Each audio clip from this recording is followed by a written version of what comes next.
Assalamualaikum warahmatullahi wabarakatuh. Perkenalkan, nama saya Muhammad Safahat Maja dengan NIM G0023221 dari kelompok A2.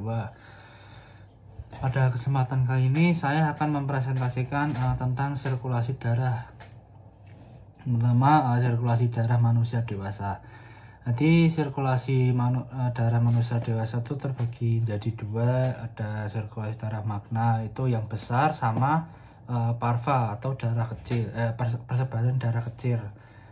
Parva ini juga disebut pulmonal. Yang pertama, magna. Jadi magna ini berawal dari ventriculus cordis sinister ke aorta, lanjut ke arteria muscularis, lalu ke arteriole, terus ke kapiler atau ke sebagian besar tubuh, lanjut ke venulae, venae, vena cava superior inferior, dan berakhir di atrium cordis dextrum.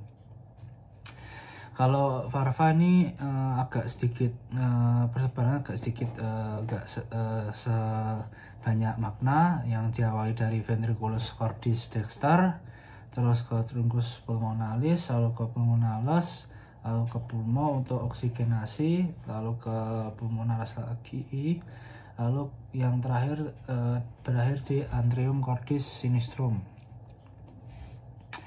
Nah, ini untuk denah persebarannya. Ini yang warna kuning itu persebaran darah magna atau besar. Kalau yang hijau itu persebaran darah parva atau pulmonal, atau yang disebut persebaran darah kecil. Lanjut, saya akan membahas siklus fetus. Jadi siklus fetus ini berawal dari plasenta ke vena umbilicalis atau yang mengandung O2, terus lanjut ke ductus venosus, ke vena porta hepatica, lalu ke vena cava inferior, lanjut ke atrium dextra, lalu masuk melalui lubang atau foramen ovale atau sepertiga ke ventriculus cordis dexter yang mengalirkan darah ke pulmonal, lanjut ke atrium sinistra, ventriculus cordis sinister, lalu ke aorta, lalu lanjut ke sistemik seluruh tubuh, lalu kembali lagi ke cor atau jantung melalui vena cava superior dan inferior, lalu darah lanjut ke atrium dextra, lalu ke ventriculus cordis dexter. Nah, sebelum trunk pulmonal masuk ke ductus anterioris yang mengandung CO2, dia ke aorta descendens atau arteri iliaca communis, lalu berlanjut ke arteri umbilicus, lalu yang terakhirnya ke placenta. Selama perjalanan dari placenta ke organ,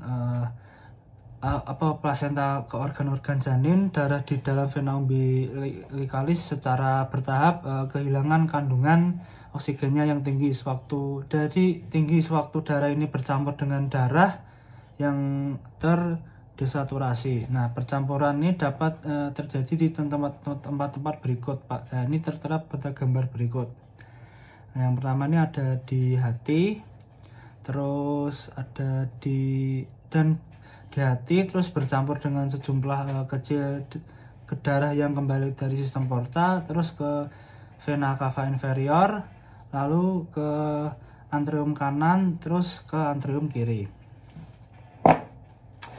Nah, ini untuk kelainan kongenitalnya. Di sini ada paten foramen ovale. Dia tuh kayak gagalnya perkembangan foramen ovale menjadi fossa ovale.